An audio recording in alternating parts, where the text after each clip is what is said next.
നിങ്ങൾ ഈ ലോകത്തിൽ ഏത് ജോലി ചെയ്താലും, എവിടെ പാർത്താലും, ഏത് രീതിയിൽ നിങ്ങൾ ജീവിച്ചുകൊണ്ടിരുന്നാലും നിങ്ങളുടെ ഉള്ളിൽ ഈ ലോകത്തെ പ്രകാശിപ്പിക്കുന്നതിന് വേണ്ടി വലിയൊരു കണ്ടന്റ് ദൈവം ഒളിപ്പിച്ചു വച്ചിട്ടുണ്ട്.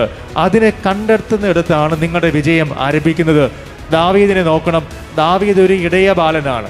എന്നാൽ അവൻ ഇടയ ശുശ്രൂഷ ചെയ്യുന്നതിനിടയിലും അവനുള്ളിൽ ദൈവം ലോകത്തെ പ്രകാശിപ്പിക്കുന്നതിന് വേണ്ടി നൽകിയ വലിയൊരു കഴിവുണ്ടായിരുന്നു. അതിൻ്റെ പേരാണ് അവന് കിന്നരം വായിക്കാൻ അറിയാം. തൻ്റെ തൊഴിലിനിടയിലും അവന് ദൈവം കൊടുത്ത കിന്നര വായനയിൽ അവൻ അതീവ നിപുണനാകുന്നതിന് വേണ്ടി അവൻ കൃത്യതയോടുകൂടി പരിശീലിച്ചു വന്നു.